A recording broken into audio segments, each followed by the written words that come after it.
Welcome to the Business Leadership Series, where we engage with leaders who are making an impact on their worlds and who want to share their knowledge and experience for your personal and professional growth.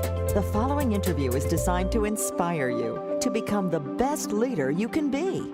Your host, Derek Champagne, is the founder and CEO of The Artist Evolution, a full-service agency building successful brands, marketing tools, and campaigns, and also the author of the best-selling book, Don't Buy a Duck. And now, let's begin today's Leadership Series interview. Welcome to the Business Leadership Series, where our goal is to inspire you to become the best leader that you can be. I'm your host, Derek Champagne. I'm excited about our guest today, Aaron Walker. He is the president and founder of View from the Top, which is a premier life and business coaching resource. Aaron, welcome today. Derek, man, what an honor it is to be on your show. Thank you for having me. I've done several interviews with amazing leaders from different parts of the country, and your name has come up multiple times. In fact, a podcast we did a few weeks ago, someone said that they watched their numbers grow and they watched their business grow and being fruitful and coming together, and that had your name written all over it. Oh, wow, man. Thank you. You make me feel good. I don't know about that rock star stuff, but I'm just, I'm here to help these guys to grow and to live a life of success and significance and get some semblance of order and balance in your life. So I don't want to make this show all about me at all because the listeners, you know, it's about them doing better and taking their life to the next level. So ever how I can add value, that's what I want to do. I appreciate that, Aaron. I want to share a little bit more about your background. You started your first business at 18 and then sold it to a Fortune 500 company 9 short years later. You have a passion for success, and then you've also bought and sold 8 other successful companies over the past 36 years.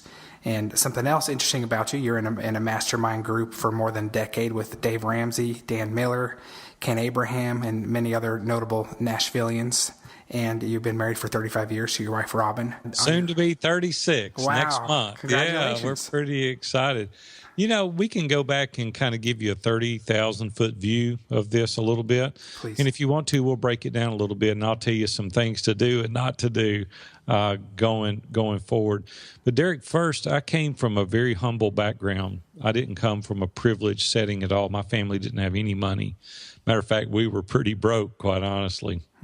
And I started working in a local pawn shop in Nashville. I didn't even know what a pawn shop was, and I was 13 years old.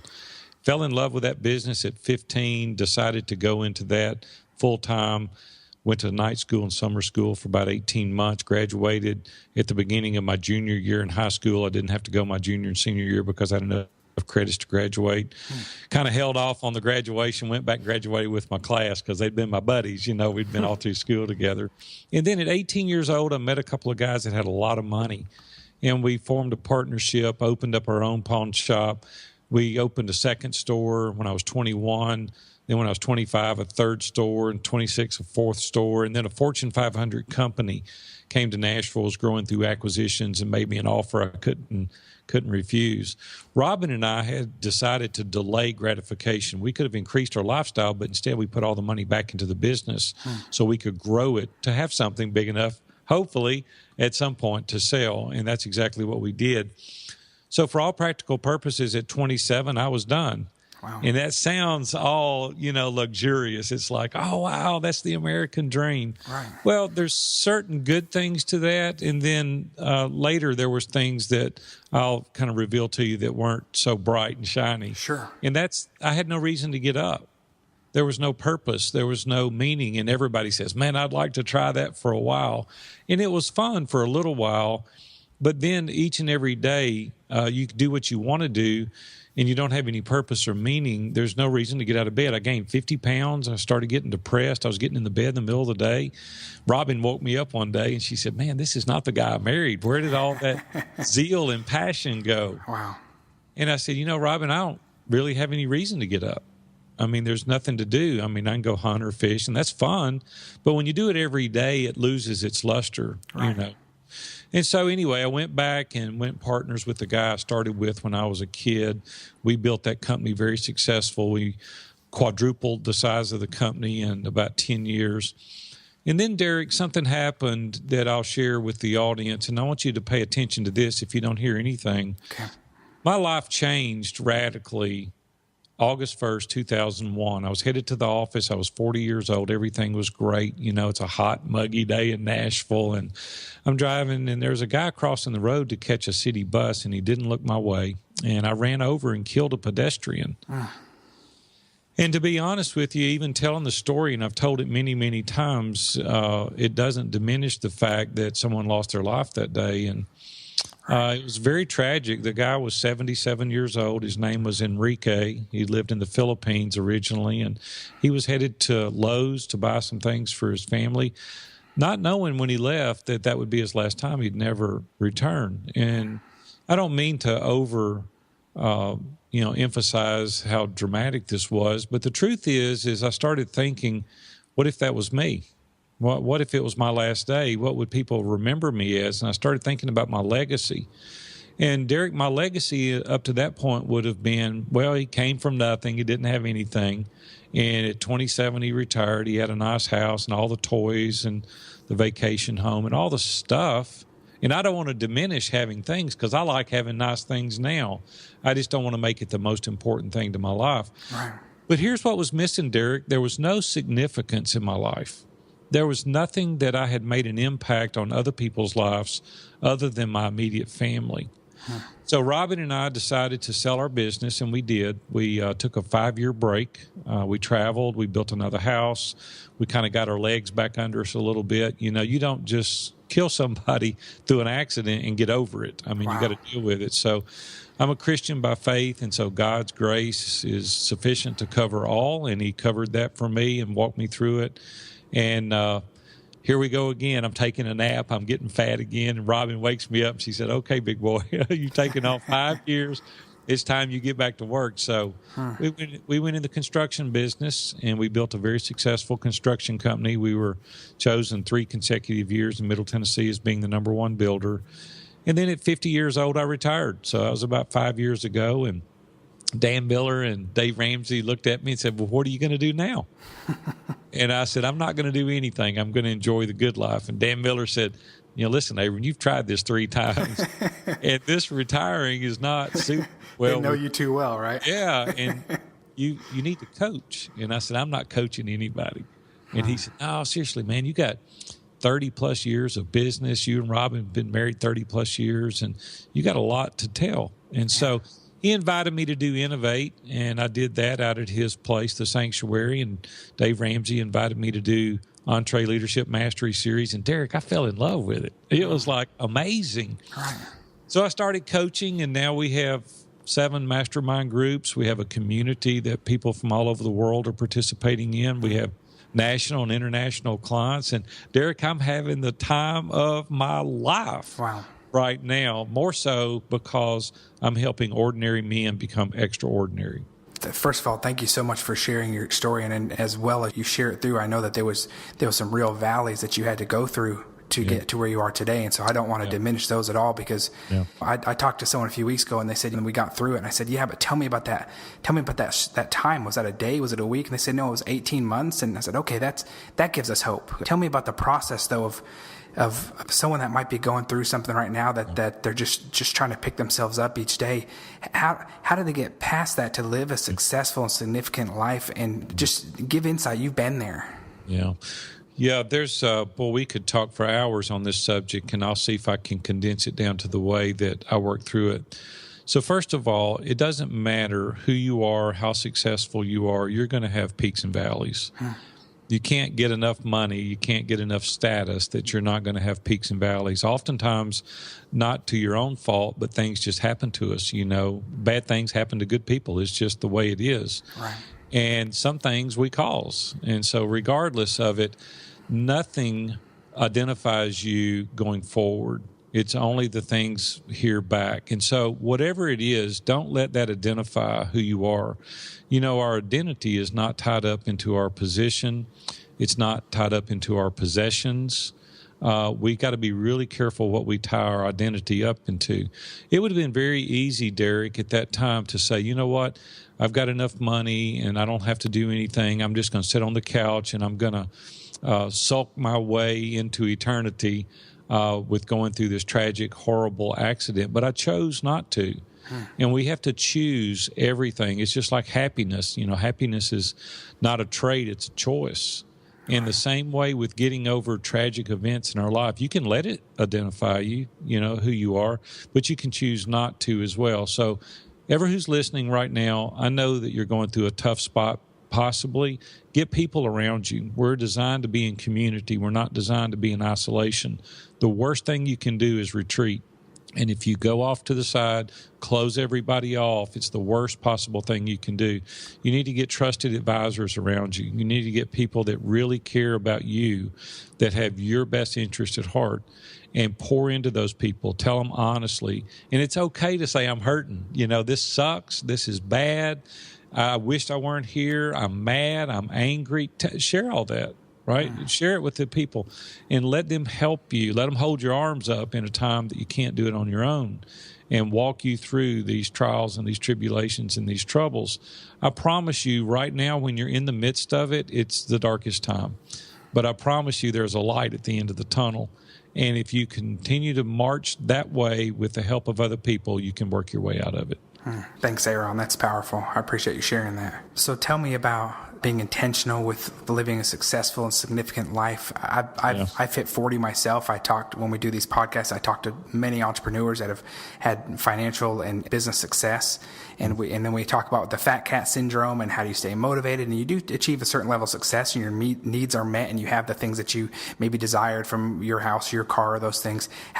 And then that's great, but that doesn't keep you satisfied and that doesn't define satisfaction. Yeah. How do you once you hit that, what's next? And how do you live successful and significant on purpose?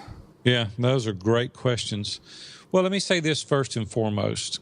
I don't want to be the guy that's got a little bit of money. It says, money doesn't matter. Derek, that's a lie. Right. I'm telling you, those guys that say that, they're liars. It matters. Money is important. Do not underestimate the value of money. But don't make it your central focus. Don't make it God in your life. Don't make it the only reason you get up each and every day and go out and do whatever you're doing to make more money. I wrote a document called What Do I Want? And I would be interviewed, and I would interview clients, and I would talk to them.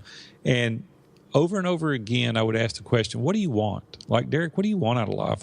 And the answer usually is, I'm not sure. I don't know. And I said, if you were not bound geographically and there were no financial limitations on you, what would you do with your life tomorrow? Most people don't know the answer to that question because they're living reactively, not proactively.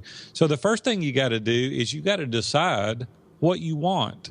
And don't live the life that your parents want you to live. Don't live the life your neighbors expect you to live.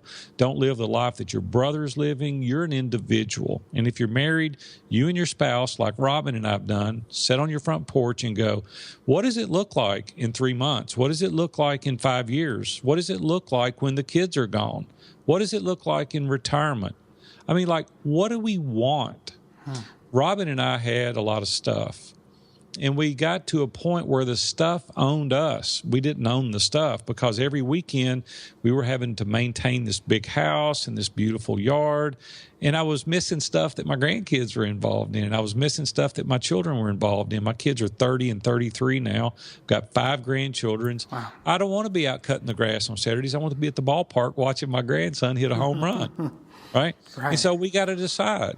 And so it's the same way in business. We've set benchmarks and we've had metrics to say, what kind of life do we want to live? What is it going to require for us to do that? Just having more money for the sake of having more money is not going to make you happier.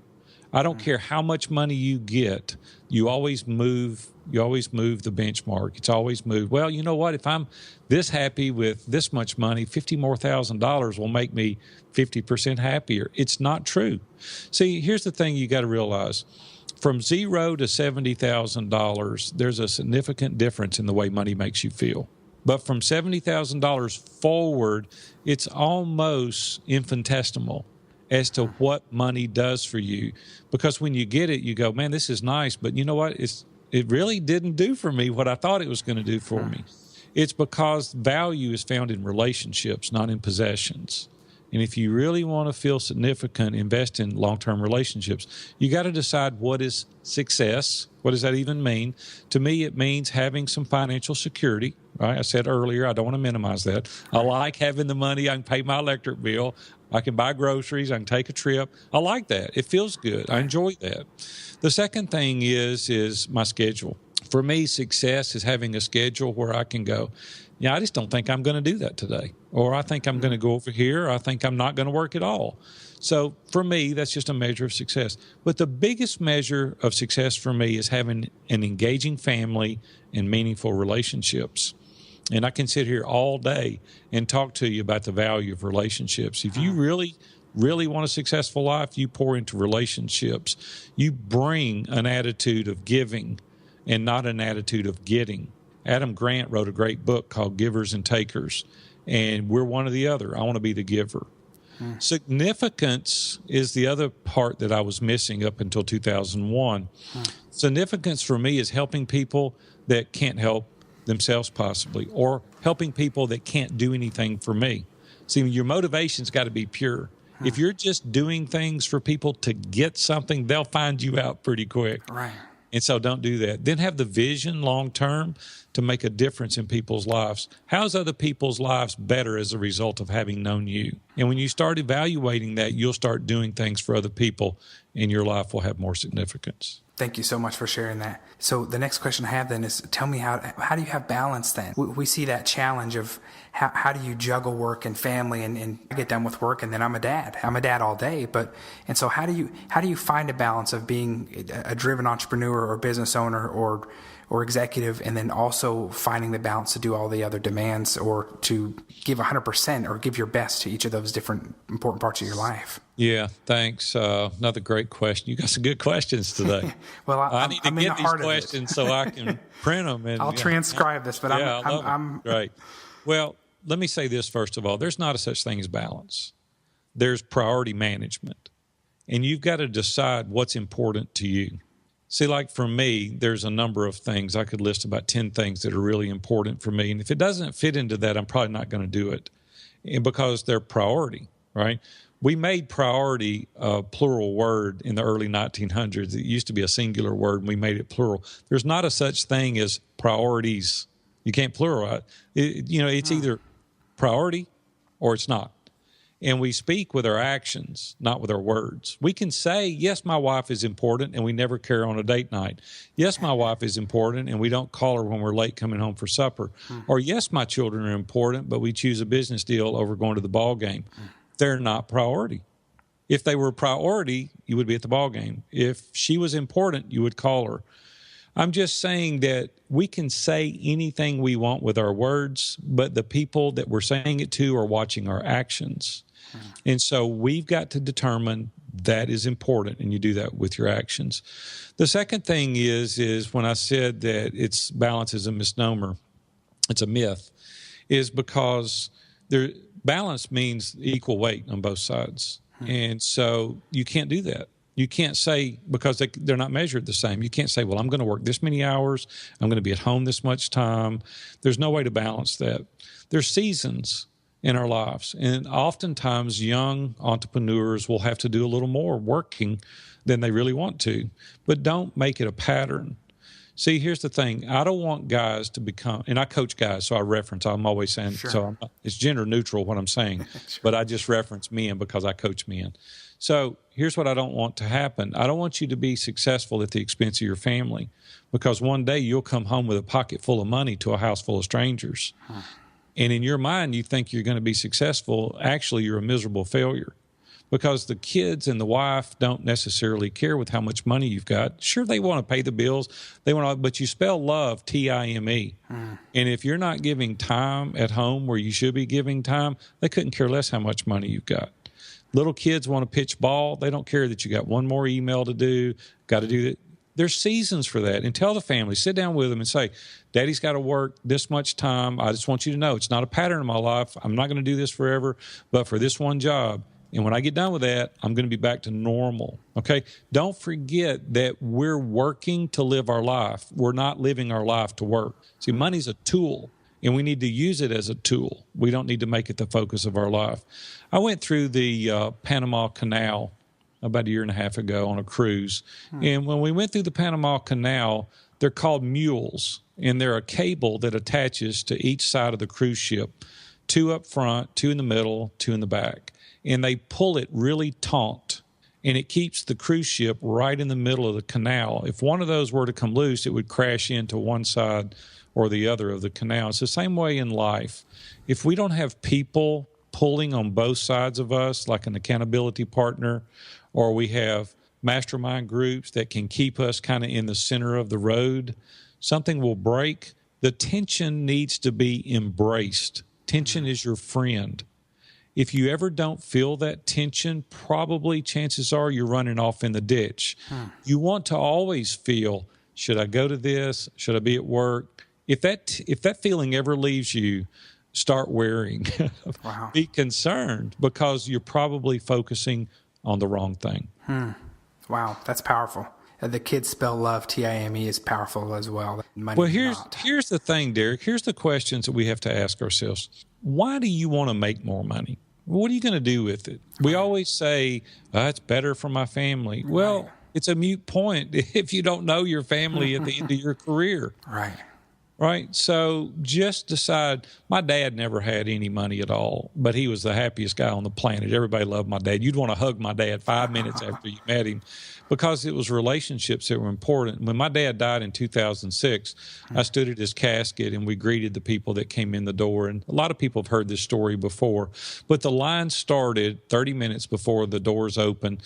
It was an hour and a half wait to get in to see the family for 6.5 hours. Wow. So I stood there. Here's how the conversations went. Aaron, let me tell you what your dad did for me. Let me tell you what your dad said to me. Let me tell you how your dad used to give candy to the children. Let me tell you how your dad was always there when I needed him.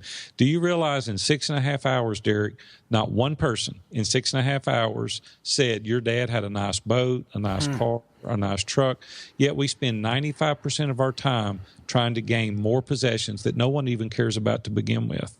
Right. So what we need to do is invest 1/3 of our time building relationships that are everlasting, that people will stand in line when you pass away and go, let me tell you what Derek did. Let me tell you how he was always there, how he cared, how he engaged, how he listened to our concerns, how he listened to our needs, and you could always count on Derek. They don't care about your stuff. Nobody cares about your stuff.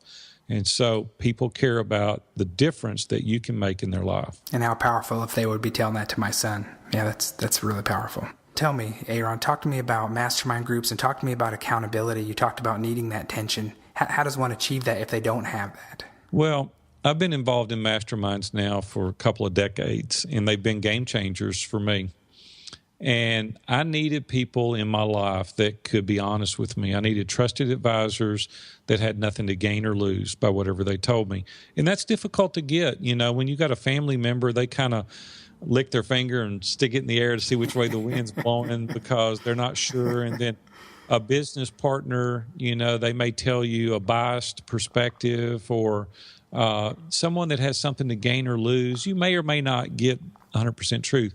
But when you've got 8 or 10 people that you meet with on a regular basis, if you succeed or if you fail or whatever you do, it has no bearing on them personally. They're going to tell you the truth. And see, I want to know the truth, right? I can't make a good decision unless I know the truth. Right. Then I need guys that are around me that can go, come on, you can get through this. I know it's difficult, but you can do it. It's kind of like having somebody at the gym. Come on, you can get one more rep. Come on, I know you can do this. Right. Or somebody you can celebrate with and say, man, I had a victory. Here's what it was. And they celebrate with you. Then you can do life with those people. We can do graduations. We can do weddings. We can do things. We can live life together. We're living in community. As I said earlier, we're not designed to be in isolation. That's one of the enemies of excellence. If you live in isolation, you're going down a dark path and you don't have anybody to help you or support you. So for me, I've done that weekly for over 2 decades now. I've had accountability partners that ask me tough questions. I've had mastermind group members that will encourage me, give me resources, tell me where I'm falling short, encourage me to do more, continue doing the mundane task. Even when there's no harvest, you know, keep doing it. There is going to be a day. Or they got guys that say, hey, you've done this enough. You need to move on. And so it has absolutely been the game changer for me. If you talk to most successful people, they have the group that I'm talking about. Because if you make the decision on your own, you've only got one filter. Right. You've only got one lens to look. You've only got one set of experience. And most people in the mastermind groups, they're smart people like all of your listeners. But when you put that collective group together, now the IQ goes to genius because there's wisdom in the counsel of the multitudes. And so when you get a general consensus of 8 or 10 people that are telling you the same thing, odds are it's probably going to work. So it's great value in masterminds. So, Aaron, I know how busy schedule you have, and I could talk to you all day because you've just got so much great advice. Cancel that next interview and hang out another hour, Derek. Tell me more about View from the Top, and tell me about the community. I actually signed up for the community yesterday and enjoyed right away seeing a video from you talking about giving 100%, and I got a chuckle out of it, but I also learned from it. So it was very insightful. Well, thank you. Yeah, you can reach me. You can go to viewfromthetop.com. A lot of people say, why did you call it View from the Top? I said, because nobody wants a view from the bottom, right? We all want to have some kind of view from the top. Right. The community, Derek, that you're referencing, there are men from all over the world that are in our community now. It's $37 a month. I'm telling you, it's the best. It's $1 a day, right? It's the best dollar a day you could possibly spend. Right. Every Wednesday, I interview a phenomenal guest, and I could read off a list of guests that I've interviewed. It's a live webinar for the first 30 minutes, and then the second 30 minutes, we do what's called Man in the Middle, where we bring somebody in, and you ask 3 questions, and we answer the questions, get feedback from the community, and we have a private forum that guys get in. It's a Facebook page. People literally from all over the world, they're offering advice, they're giving resources, they're making connections. We have people going into business with each other and partnerships. It is unbelievable, the interaction in the community. So I would love for you guys to join the community if you're interested. There's no long-term commitment. It's $37. And I promise you, if you tell me in 6 months it wasn't worth the money I spent on it, I'll give you money back. So there's an Aaron Walker guarantee there with it. But, yeah, it's phenomenal. And we lead mastermind groups. If you really want to be intimate, we have groups of 10 men that I facilitate, and you can check that out too. I brought a little gift, if that's okay. Derek, do you like gifts? Can I give something away? I appreciate that, sure. Here's what it is. Earlier, I told you that I wrote a document called What Do You Want? Yes. And it's 30 questions, very pointed questions, kind of thought-provoking to get you to think about what you want out of your life.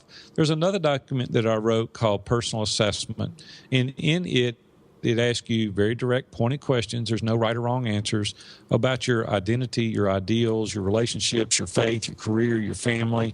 It just gets you thinking. The third one is when people realize who they are and what they want. I wrote Steps to a Productive Day. It's kind of a to-do list on steroids.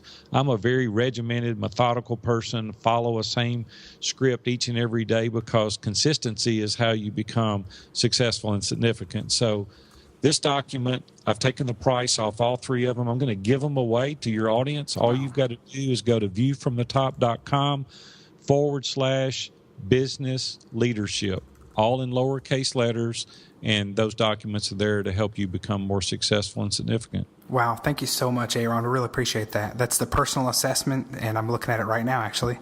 Oh, cool. Same tool that you use in all the coaching and mastermind groups, the 25 questions to get the life that you want, and then steps to a productive day. That's very kind of you to share that. Yeah, you're welcome, buddy. I hope it helps help your listeners out. Derek, you've been awesome, man. Thank you for having me on. I enjoyed your show. Hopefully someone got one little nugget that they can use to further their life in a very successful and significant manner.